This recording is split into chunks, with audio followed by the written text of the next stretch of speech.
En un mundo feliz, de nuevo hablamos de energía porque es fundamental en nuestras vidas, es imprescindible. España, nuestro país, está a la cabeza de los países del mundo con más generación de energías renovables, pero recientemente, el pasado 28 de abril, hemos sufrido un apagón contra todo pronóstico, nadie se lo esperaba. Esto no ha ocurrido nunca.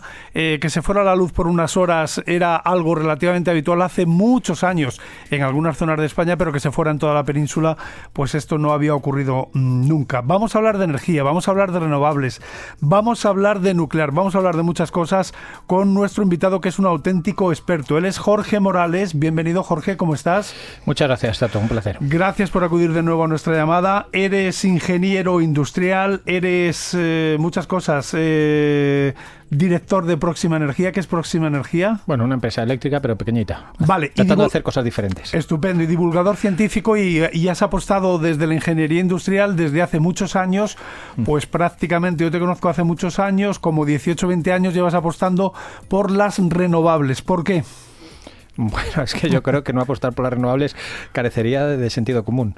Fíjate que no es un tema ya ideológico, es un tema básico. No hace falta que recuerde las temperaturas que estamos teniendo ya a principio de este verano, ¿no? Con máximos históricos a finales de mayo, que nunca habíamos tenido el mes de mayo, pero es que además hay una concepción clara de finitud del planeta, ¿no? O sea, es decir, las energías fósiles durante muchos años. Yo tengo un libro que escribí ya hace casi 10 años, que se llama 10 Petróleo. Sí, lo tengo. Y ya decía, bueno, gracias. Eres el único que tenías el libro. Me lo trajiste tú. Vale, sí, gracias. Bueno, pues allí decía yo ya que el petróleo nos ha dado muchas cosas, ¿eh? No entenderíamos gran parte de nuestra civilización de no haber tenido el petróleo y sus derivados, pero también que se acaba y que no tiene sentido porque nos estamos cargando el planeta para lo que nosotros entendemos el planeta, es decir, para vivir la especie humana. Vale, Jorge, vamos a hacerlo de una manera lo más suave y lo más didáctica posible, como tú eres muy experto y muy capaz. ¿Qué pasó, en tu opinión, el 28 de abril? Bueno, en mi opinión, ninguna, no lo sabemos.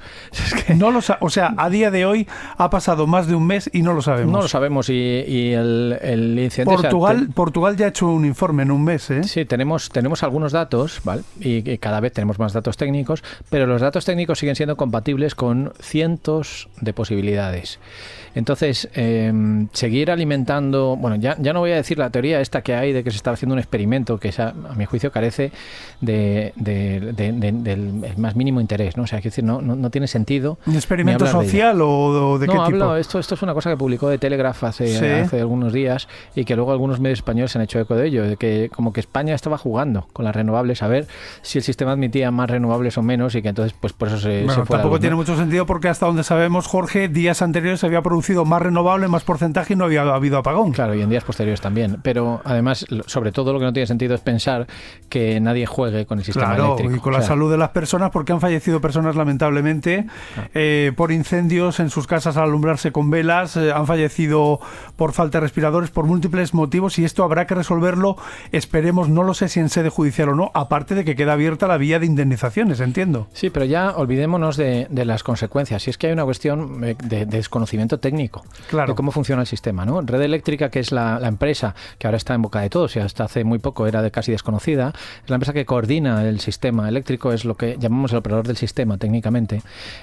Lo que hace es garantizar que en todo momento precisamente haya luz. O sea, coordina que todos los agentes, que hay centenares de agentes, son productores por un lado, consumidores por otro, ¿verdad? Pues todos estos agentes que operamos en el sector, pues que estemos coordinados. Y que en todo momento, fíjate que es lo más importante del sector eléctrico, es que en todo momento se tiene que producir exactamente la misma energía que se está consumiendo, ¿vale? Bueno, pues eso es responsabilidad de Red Eléctrica. Entonces, lo que no tiene ningún sentido es pensar que un operador del sistema que actúa con centenares de órdenes ministeriales y de procedimientos de operación que están en el Boletín Oficial del Estado pueda innovar y especular con el funcionamiento de un sistema a nivel nacional. No, hay veces que se hacen pruebas, pero en entornos muy controlados, ¿vale? Y entornos regulatorios controlados por la Comisión Nacional de los Mercados y la Competencia, pero en ningún caso se puede entender que técnicamente haya una prueba a nivel nacional. Vale, lo hemos dicho al principio, España está a la cabeza del mundo, es de los países con más energías renovables, pero hay quienes han abierto, en mi opinión, si me permites la expresión, un falso debate. De repente vuelven las nucleares con fuerza,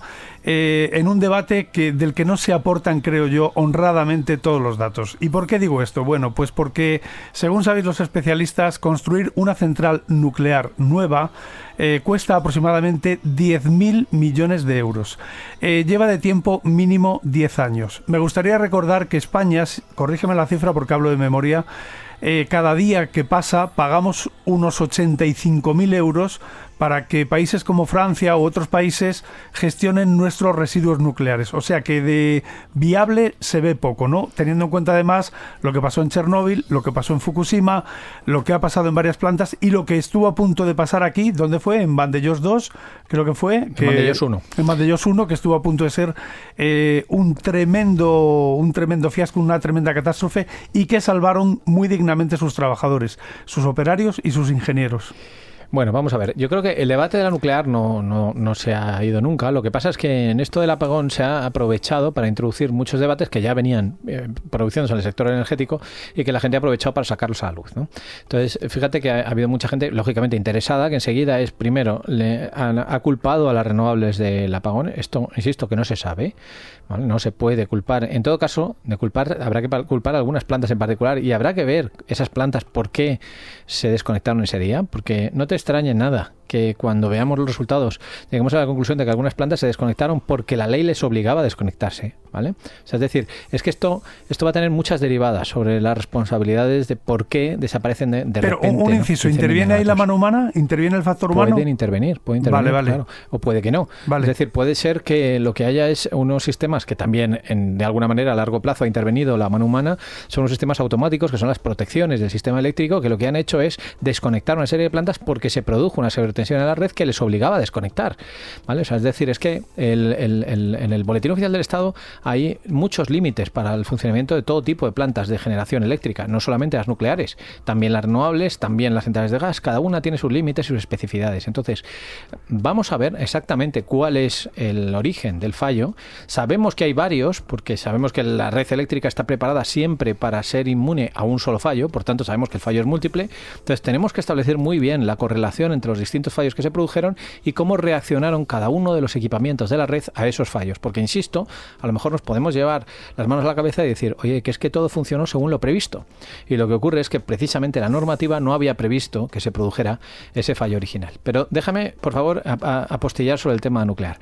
Decía, lo de nuclear siempre ha estado ahí, ¿vale? Tenemos una realidad que es que hay un plan de cierre de las centrales nucleares en España que empieza dentro de menos de 2 años con la central nuclear de Almaraz y, lógicamente, yo comprendo que los trabajadores de esas centrales y los pueblos que viven de esas centrales están muy afectados y lo que están es de todas las formas posibles tratando de llevar el debate a la opinión pública. Entonces han aprovechado el tema del apagón para pues darle más intensidad a ese debate, ¿no? Pero efectivamente a mí lo que me falta del debate es el tema económico, ¿vale? O sea, es decir, el debate nuclear se está tratando de vender como un debate ideológico entre la derecha y la izquierda en este país, cuando en realidad es un debate meramente económico. Y más allá de lo que dices, que es efectivamente el coste que está ya muy por encima, está en torno a los 13.000 millones 13.000 millones a hacer una por instalación. Cada gigavatio. Vale, Es decir, cada grupo de 1.000 megavatios, que son los grupos habituales de las centrales nucleares, pero no solamente es eso, ya es que solamente la ampliación de la vida útil de las centrales nucleares existentes en España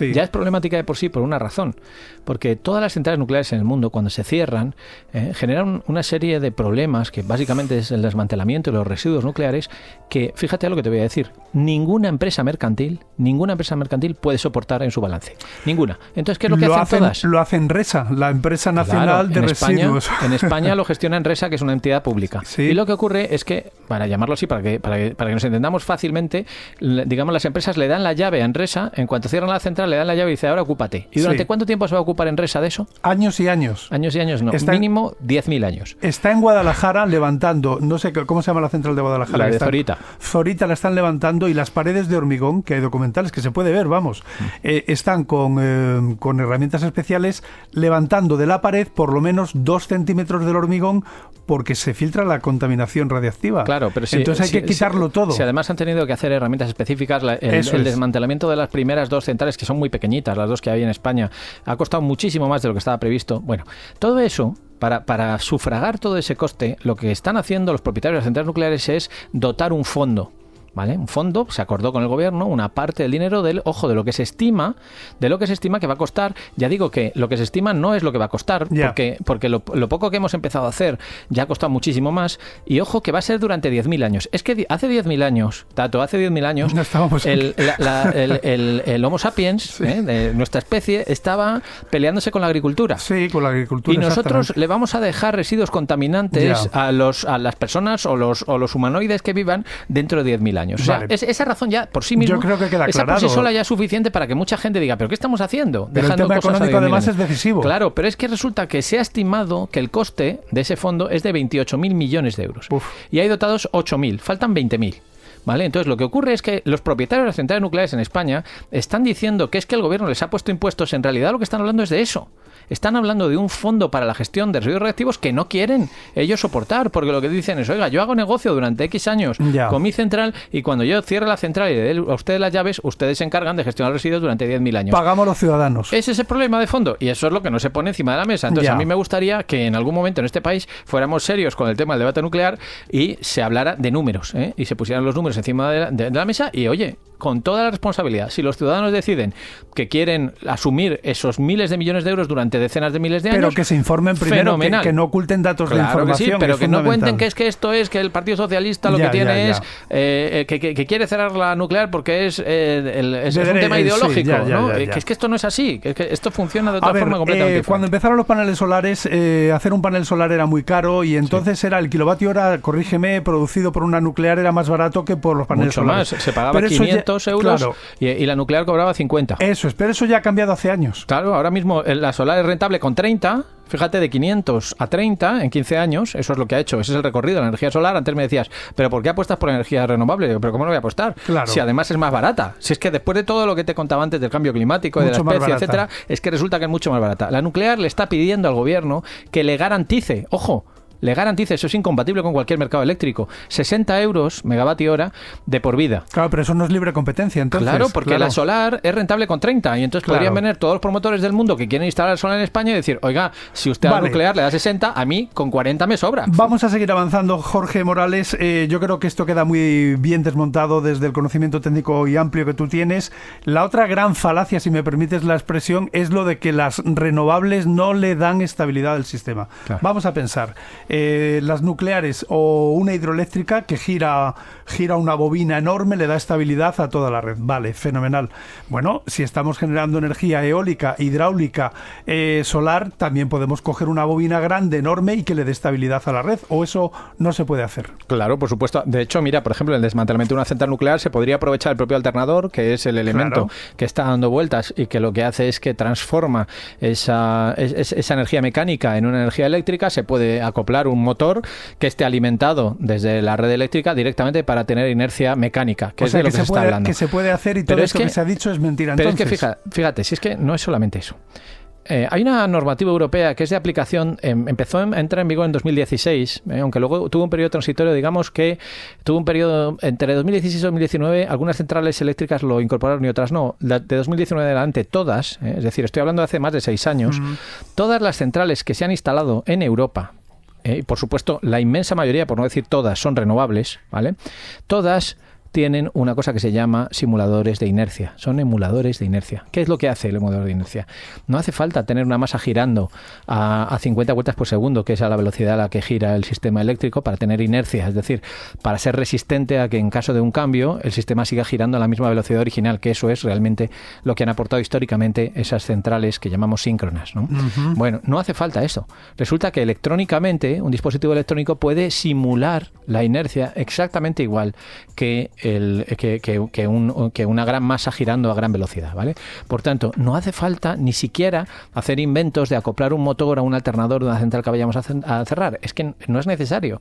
Sencillamente lo que hay que hacer es, ya digo, es poner en marcha las centrales que se han puesto desde el año 2019 con emuladores electrónicos de inercia. Lo que pasa, y vuelvo a lo que pasó el 28 de abril, es que no sabemos si las centrales afectadas, en el caso de ser renovables, eran anteriores o posteriores a 2019. Vale. Y por tanto, no sabemos si tienen emuladores de inercia o no los tienen. Y por eso digo que es que hay que analizarlo. Claro, lo de entrar desde el principio, decir, es que han sido las renovables. Yo entiendo que es muy fácil de vender, es muy fácil es que las renovables esto no vale, y entonces, claro, como son intermitentes, pues por eso se ha ido a la luz. Eso es muy fácil de vender, pero no funciona tan fácil, no es tan fácil el sistema. Vale, aprovechando, vamos a seguir avanzando. Creo, hay que decirlo con claridad, Jorge Morales, las grandes eléctricas españolas ponen muchas trabas y presionan a los gobiernos para que los consumidores, los pueblos, las comunidades de vecinos, las comunidades solares, llámalo X, la iniciativa que viene desde abajo, desde el pueblo, no prospere y quieren quedarse con todo el negocio de instalación de paneles. Te pagan a ti cuando tú lo viertes a la red, te lo pagan a 0,13. Luego por la noche, cuando te hace falta a ti, te lo cobran a 0,32.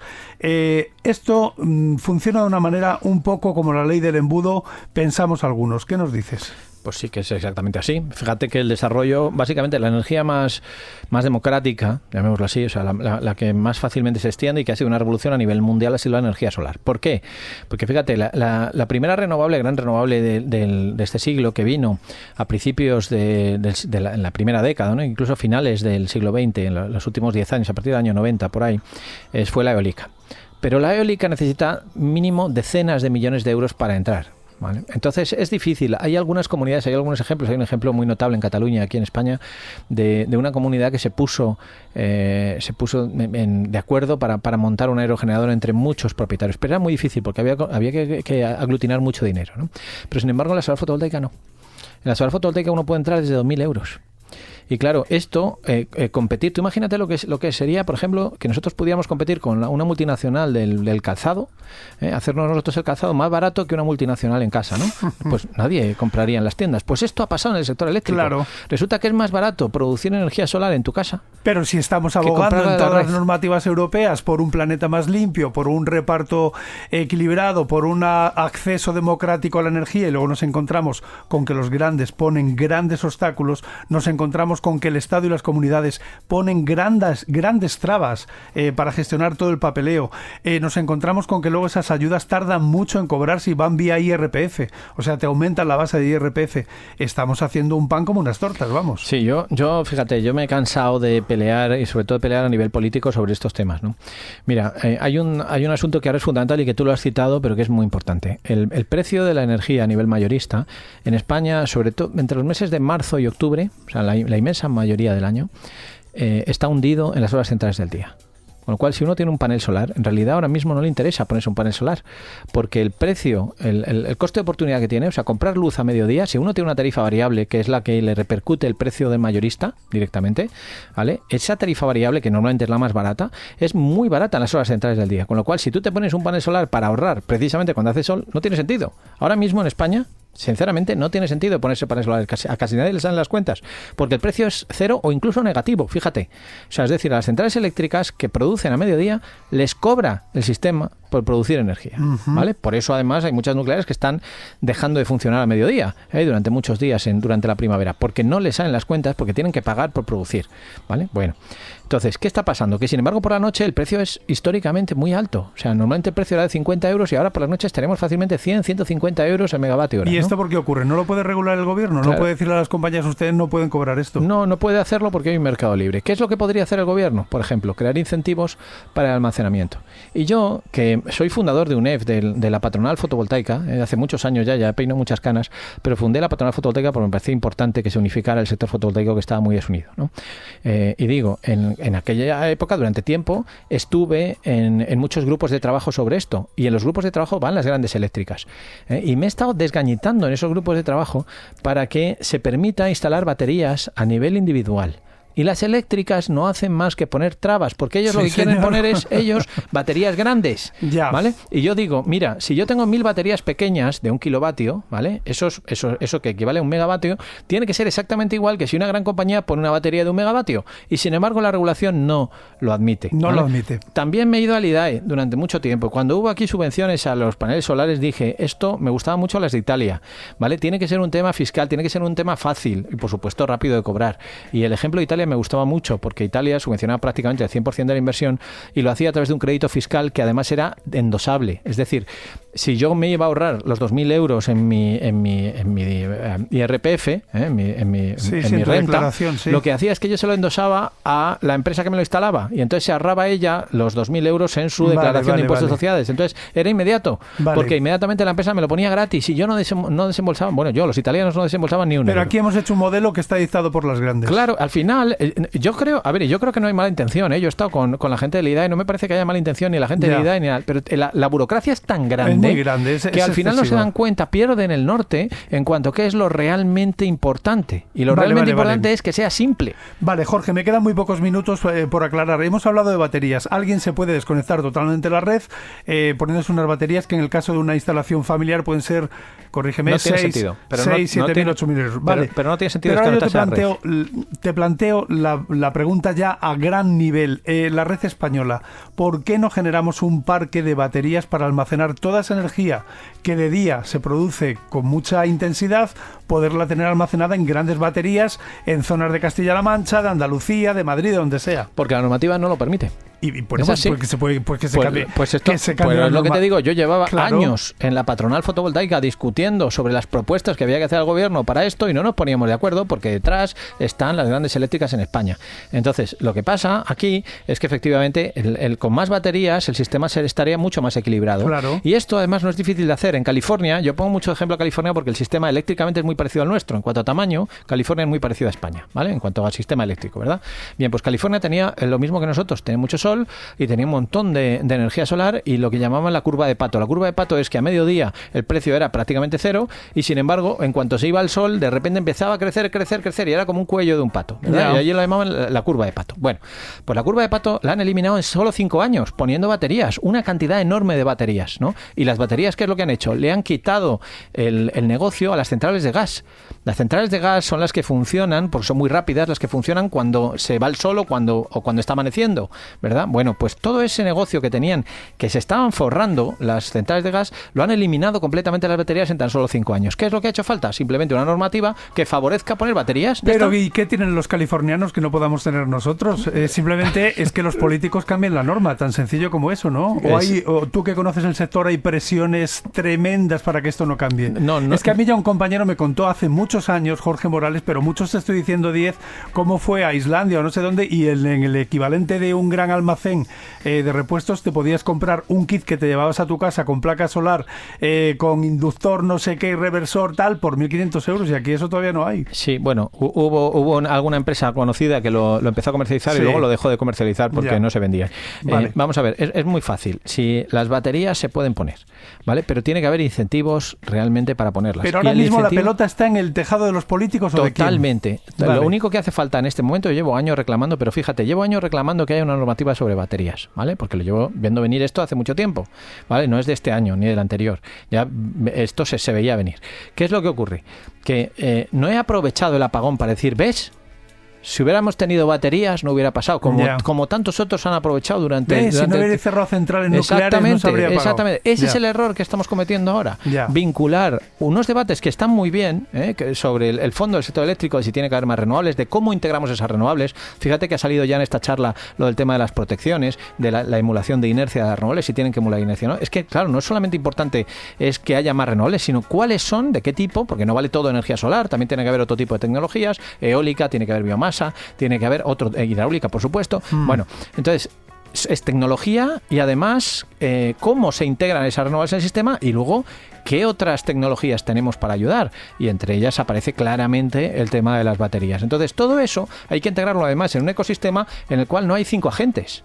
Y esto hay muchísima gente del sector que no acaba de tenerlo claro, ¿vale? No, es que yo lo que he pedido es que a mí se me deje, mira, en mi empresa tenemos 17.000 clientes, y yo lo que pido es que si cada uno de mis clientes pone una pequeñísima batería, que le cuesta 1.000 euros, ¿vale? Eso, que son 17.000 kilovatios, o sea, 17 megavatios de batería, me dejen funcionar como si una empresa eléctrica tuviera una batería de 17 megavatios. Bueno, la respuesta es no.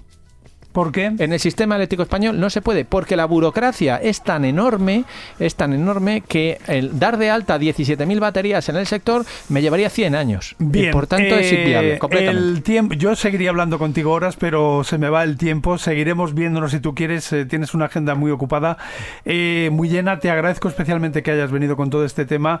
Me has recordado lo de con la Iglesia hemos topado, Sancho. O sea, aquí queda claro que la pelota está en el tejado de los políticos, de la normativa. Tienen que cambiar esto si queremos democratizar el acceso a la energía, que mucha gente se queja.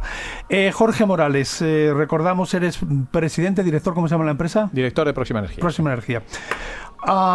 Tienes tiempo para dejarnos una reflexión, un deseo, lo que tú consideres. Bueno, la única reflexión es, ojo, cuando escuchen nuestros queridos oyentes cualquier argumento sobre lo que ha pasado en el apagón, porque hay muchos intereses económicos detrás, ¿vale? Entonces yo hago un llamamiento a la tranquilidad, no se está ocultando información. Cuando tengamos toda la información, seguro que entre los técnicos va a haber debate sobre qué es lo que pasó y cómo resolverlo, sobre todo, ¿vale? Pero ese debate será un debate lícito, porque no hay muchas soluciones para resolver los problemas, ¿vale? No hay una única vía de solución, pero hasta que no tengamos esa información, cualquier relación del apagón del 28 de abril con cualquier tecnología de generación o con cualquier problema que haya en el sistema energético es interesada, ¿eh? Y por tanto, separemos ambos problemas y esperemos a que realmente haya un diagnóstico. Jorge, una última y rápida pregunta. ¿En tu opinión el precio de la luz podría ser más barato ahora en España de lo que es? Bueno, ya es muy barato, ya digo, a mediodía somos impatibles, por eso los centros de datos a nivel internacional con todo el tema de inteligencia artificial se están viniendo a España. Antes iban a Finlandia y a Islandia porque allí hay energía muy barata. Ahora resulta que la energía barata es la solar y entonces se vienen aquí, ¿sabes? En las horas centrales del día. El problema que tenemos es que tenemos energía cara en invierno y por las noches, pero eso con las baterías también lo podríamos solucionar. Por tanto, por supuesto que sí, gracias a las baterías, y no hacen falta esto que también me dicen de, bueno, es que si quitamos las nucleares la luz va a subir. Depende de lo que hagamos. Claro. Si lo que hacemos es que sustituimos la nuclear por gas, por supuesto, porque el gas es la tecnología más cara, pero si sustituimos la nuclear por lo que están haciendo en California, por ejemplo, que es energía solar más baterías, resulta que es que, fíjate, ya no es solo la energía solar, es que la energía solar más batería, o sea, energía solar de noche, para entendernos, es ya más barata que la energía nuclear. Por tanto, es que no tiene ningún sentido hablar de ni siquiera de seguir manteniendo las centrales nucleares que ya tenemos activas. Jorge Morales, placer. Te volveremos a llamar dentro de no mucho, espero. Igualmente, un placer. Gracias. Chao. Adiós.